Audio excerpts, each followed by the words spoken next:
Hello guys, welcome to my channel. In this video we are going to see the de Broglie wavelength formula and some graphs. So we are going to start right now. इस topic से आपका question बन सकता है NEET में, CET में और JEE में, तो आपको काफ़ी ध्यान देना है इस टॉपिक पर और इसको समझना है, ठीक है। अगर आप इसको समझेंगे तो आपके 4 मार्क फिक्स है आपके एग्जाम के अंदर, ठीक है। काफ़ी आसान है, बस पे अटेंशन। तो हमने देखा था lambda is equal to h by P, right. I am giving this equation number 1। अब मैं क्या कर रहा हूँ, where p is a momentum. अब हम क्या करेंगे, we know that one relation E is equal to half mv square kinetic energy, right. अगर मैं इस हाफ mv स्क्वायर को m से मल्टीप्लाई डिवाइड कर दूं तो what I am getting, E is equal to half m square v square by m। But we know that one relation momentum is equal to mass into velocity, right. So mass into velocity. तो अगर मैं इस mv के जगह पर p को put कर दूं तो what I am getting, E is equal to P square by twice m। यहां से मुझे p स्क्वायर की वैल्यू मिल जाएंगी 2me and after that p is equal to under root of twice me। अब मैं इस इक्वेशन को इक्वेशन नंबर 1 में पुट कर दूं तो मुझे मिल जाएगा lambda is equal to h divided by twice me। This is the formula number 1। Okay, you have to remember this formula where m is the mass, h is a Planck constant and E is the energy. अब हमें पता है कि energy काफी तरह अलग अलग तरह की होती है, like electrostatic energy, kinetic energy, thermal energy, okay, thermal vibration energy, right. तो बेसिकली डी ब्रोगली के अंदर जो क्वेश्चन आएंगे वो इस 3 एनर्जी से पूछा जाएगा, ठीक है। पहला है E is equal to Q into V. Electrostatic energy, किसी चार्ज को अगर हम पोटेंशियल दे दे तो चार्ज मूव होगा। अगर वो चार्ज मूव हो रहा है तो it should behave like a wave, right. और सेकंड है E is equal to K T. अगर where K is a Boltzmann constant and T is a applied temperature. अगर मैं किसी चीज को टेम्परेचर दे दूं तो मॉलिक्यूल वाइब्रेट होंगे विद सम स्पीड। अगर वो वाइब्रेट हो रहे हैं इसका मतलब उनको कुछ स्पीड है and because of that speed they behave like a wave. तो ए रिलेशनशिप है, हम अगर इस E को मैं इसमें पुट कर दूं तो I will get the de Broglie wavelength. और लास्ट में है हमारा E is equal to 3/2 kT। ये है हमारी kinetic energy of thermal neutron. अगर ए इस इक्वेशन को मैं इसमें पुट कर दूं तो again I am getting the lambda is equal something. तो we are going to take first number E is equal to Q into V, where Q is the charge of the particle and V is the potential of particle. तो I am just putting this value in this equation. Okay, from this we are getting a very important formula. बस यही तीनों में से आपको question आएगा, तीनों को पुट करने के बाद। अब lambda is equal to h divided by twice m Q into V। अब इस मास को अगर मैं इलेक्ट्रॉन की बात करूं तो मास ऑफ इलेक्ट्रॉन इस फॉर्मूले में पुट कर दूं तो मुझे कुछ अलग रिलेशन मिलेंगे। अगर मैं मास ऑफ प्रोटॉन लिख दूं तो I will get different relation. अगर मैं मास ऑफ न्यूट्रॉन रख दूं तो I am getting different relation. तो इसी फॉर्मूले से हमारे 3-4 फॉर्मूले बनेंगे। अगर मास चेंज होगा तो डी ब्रोगली वेवलेंथ चेंज होंगे because the lambda is inversely proportional to the mass. अगर हम इस मास को चेंज कर दे तो हमारी डी ब्रोगली वेवलेंथ हो जाएंगे, चेंज हो जाएंगे। इस फॉर्मूले को याद रखना है। अगर बाकी फॉर्मूले आपके याद नहीं हो रहे, बस ये फॉर्मूला काफी ज्यादा इंपॉर्टेंट है। Okay, this is very important formula that you have to remember. Okay, we will see what happen if I am putting mass of electron, if I am putting mass of proton, if I am putting mass of neutron, कि क्या बदलाव आएगा इसके अंदर, ठीक है। we will see one by one। तो हम देख रहे थे A is equal to Q V, पहली रिलेशन, राइट। तो उसमें हमने देखा कि हमारा डी ब्रोगली वेवलेंथ आ गई lambda is equal to h divided by twice m Q into V, where V is the potential, right. Where is my V is my potential, applied potential, right. अब हम अलग अलग मास के लिए lambda की wavelength देखेंगे क्या होगा। तो मैंने बताया कि अगर मास चेंज करेंगे तो हम उसकी वेवलेंथ क्या हो जाएंगी, चेंज हो जाएंगी because it is inversely proportional. तो I am taking for electron, इसी फॉर्मूले से हम अब 4 डिफरेंट टाइप के फॉर्मूले बना सकते हैं। अगर आपको ये फॉर्मूला याद है तो बाकी कोई फॉर्मूला याद रखने की जरूरत भी नहीं है। अगर इसमें हम क्वांटिटी पुट कर देंगे तो बाकी सब फॉर्मूले हमारे निकल आएंगे, right. So I am doing for the electron. तो इलेक्ट्रॉन का मास 9.1 इंटू 10⁻³ चार्ज है उसका 1.6 into 10⁻⁻19 coulomb, right. If I put this value in this equation, what I am getting lambda is equal to 12.27 divided by root v. v is my potential. I am repeating again, v is my potential. Okay, v is my potential and lambda की value मुझे मिलेंगे angstrom में. ये मेरा आ गया formula number 1, right. अगर आपको ये नंबर याद होते तो ठीक है, नहीं तो आप डायरेक्टली यहाँ से भी निकाल सकते हो. Now same thing for proton. अगर मैं मास ऑफ प्रोटॉन इसमें पुट कर दूं, what is the mass of proton? 1.67 into 10⁻27 kg and charge Q is equal to 1.6 into 10⁻19 coulomb. Charge में कोई डिफरेंस तो होता नहीं, right. So again after putting into the formula what I am getting, lambda is equal to 0.286 divided by root v. v is my potential and I am getting the value of lambda in angstrom. ठीक है, ये एक formula बन चुका. Examiner आपको for proton के लिए पूछ सकता है, फॉर इलेक्ट्रॉन के लिए पूछ सकता है. ठीक है, नाउ ड्यूटेरॉन. आप चेक भी कर सकते हो कि मास ऑफ ड्यूटेरॉन क्या है, चार्ज ऑफ ड्यूटेरॉन क्या है. After putting the mass of deuteron in and the charge of deuteron into this equation we will get lambda is equal to 0.202 divided by root v in angstrom, right. And for alpha particle जिसका mass है 4 into 1.6 into 10⁻27 -27 and charge at 2 into 1.6 into 10⁻19 coulomb. After putting this value in this formula, I am getting lambda is equal to 0.101 divided by root v. v is my potential, applied potential, and I am getting value of lambda in angstrom. तो अगर आपको ये फॉर्मूले याद हो सकते हो तो आप कर सकते हो, अगर नहीं है तो डोंट वरी यार, you can just remember this formula, put the mass and the charge into this equation and you will get the answer. अब यहां से काफी इंटरेस्टिंग कंक्लूजन हम देख सकते हैं. यू जस्ट सी, जैसे मैं मास बढ़ा रहा हूं, ठीक है, 9.1 1.67 उससे बड़ा है, 1836 टाइम मास ऑफ प्रोटॉन ज्यादा होता है मास ऑफ इलेक्ट्रॉन से, राइट. अगर मैं मास ऑफ ड्यूट्रॉन उससे भी बड़ा है, मास ऑफ अल्फा पार्टिकल उससे भी बड़ा है, राइट, 4 इंटू. जैसे मैं मास बढ़ाऊंगा तो मेरी डी ब्रोगा वेवलेंथ कम हो सकती है. तो यहाँ से काफी इंटरेस्टिंग क्वेश्चन बन सकता है और काफी important observation. And you will see कि many time they are ask question from this topic कि वेवलेंथ का अरेंजमेंट क्या है, किसकी वेवलेंथ ज्यादा होंगी. तो ध्यान में रखना, इलेक्ट्रॉन की वेवलेंथ सबसे बड़ी होंगी, बाद में प्रोटॉन की आ जाएंगी, उसके बाद the deuteron and then lambda of alpha particle. ये काफी इंपॉर्टेंट ऑब्जर्वेशन है. अगर मैं मास चेंज कर दूं तो वेवलेंथ चेंज हो जाएंगी. सो this is very very important, you must have to remember this. Okay, now we will going to see the second relation, E is equal to KT.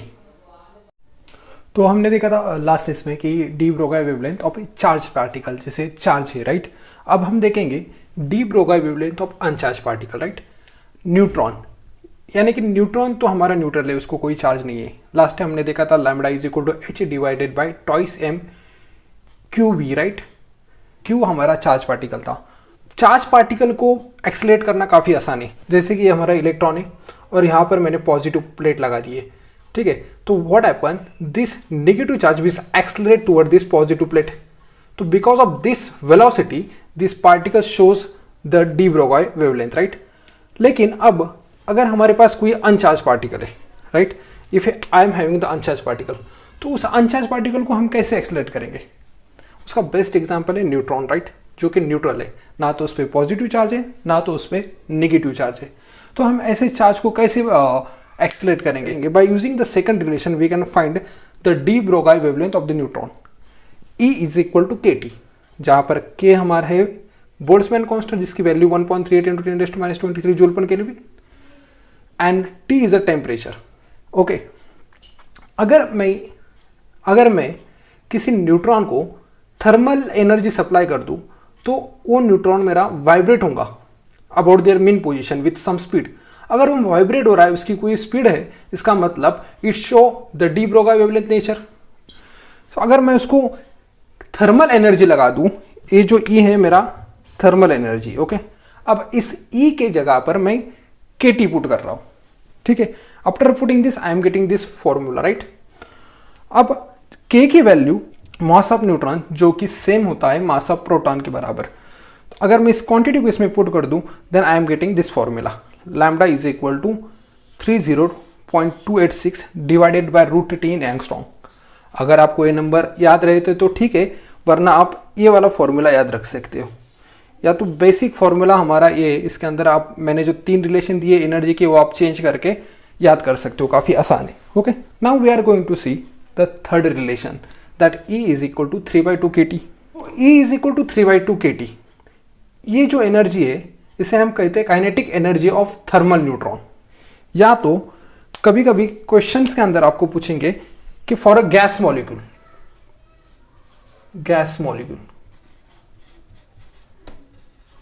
तो आपको याद रखना है इस वक्त हम एनर्जी यूज करेंगे 3/2 kT। Same again what I am going to do, putting this value in this equation, E के जगह पर मैं इस रिलेशन को पुट कर दूंगा, तो what I am getting lambda is equal to h by twice m E। अब पुट करने के बाद में क्या आ जाएगा, h divided by √2m 3/2 kT। यहां से मेरा 2 कैंसिल हो जाएगा and I am getting lambda is equal to h divided by 3m kT, where k is the Boltzmann constant and T is the temperature, okay, and m is the mass of the neutron, and this is the one the relation। तो हमें बस यही relation याद करने, यहाँ से आपको definitely एक क्वेश्चन एग्जाम में आएगा ही। चलो तो हम देखेंगे डी ब्रोगाई वेवलेंथ के कुछ ग्राफ। तो हम देखेंगे, हमने डिराइव किया था formula lambda is equal to h √2m q into V, where v is applied potential, right. तो हमें पहला ग्राफ निकालना है लैम्डा वर्सेस √v का, ठीक है। तो उसका कुछ नेचर इस तरह से आएगा, वो इसलिए जैसे कि इस फॉर्मूला में आप देख सकते हो lambda is equal to h divided by √2m q into v, √v।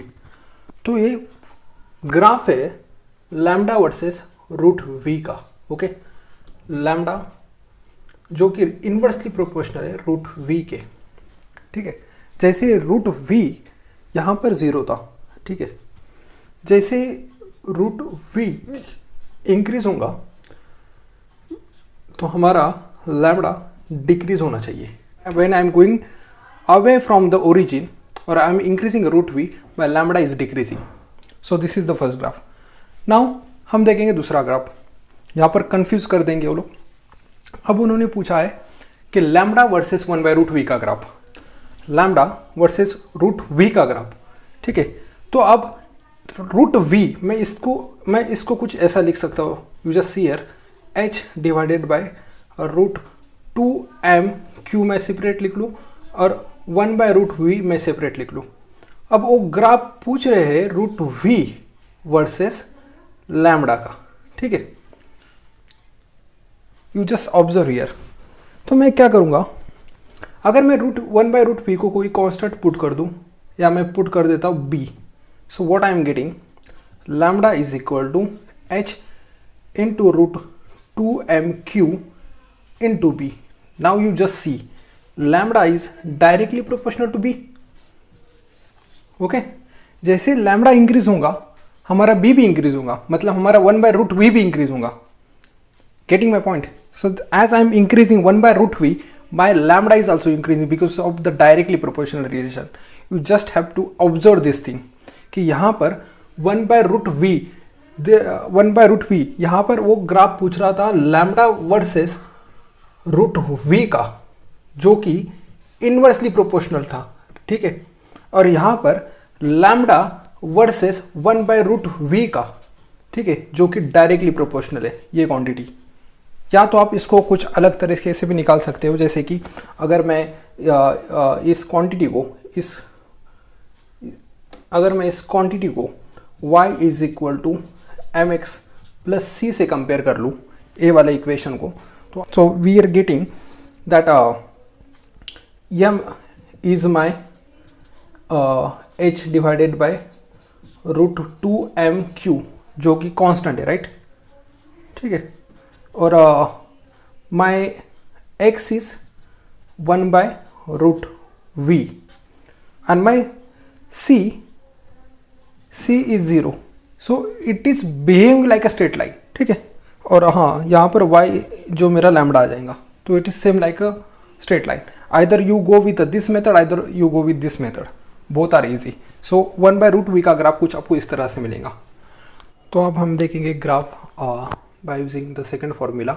ये भी ग्राफ उस तरह ही है, बस मैं √v की जगह पे √t लिख रहा हूँ और 1/√v की जगह पर 1/√t लिख रहा हूँ, तो उसका एक्सप्लेनेशन भी सेम ही है, राइट। बस मैं आपको एक बात बताना चाहता हूँ कि मास के ऊपर ये ग्राफ कैसे वेरी करेंगे। अगर मेरे पास दो मास है, एक मास m1 और दूसरा मास m2, और मेरा मास m1 छोटा है m2 से, तो यही ग्राफ के ऊपर हम मास का वेरिएशन भी बता सकते हैं। तो जैसे कि लैम्बडा इन्वर्सली प्रोपोर्शनल है मास के, जिसका मास कम होगा उसकी डी ब्रोगाई वेवलेंथ ज़्यादा होंगी। तो m1 के लिए ग्राफ क्या होगा और m2 के लिए ग्राफ क्या होगा। As m1 is less than the m2, my m1 is lying above the m2। This is for the lighter mass and this is for m2। Okay, अगर यही ग्राफ अगर मैं लेस मास के लिए ड्रॉ करूँ तो m1 के लिए ग्राफ कुछ ए आएगा और m2 के लिए ग्राफ कुछ ए आएगा। सो जिसका मास कम उसका लैम्बडा स्लोली डिक्रीज होगा, राइट। सो यही m1 और m2 का कंसेप्ट हम लास्ट ग्राफ में भी यूज कर सकते हैं। So this is all about the de Broglie wavelength graphical nature and the de Broglie wavelength formula. In upcoming video, we will solve some previous year questions related to the de Broglie wavelength. Okay, thank you so much for watching. Please like, comment and subscribe the channel for more information.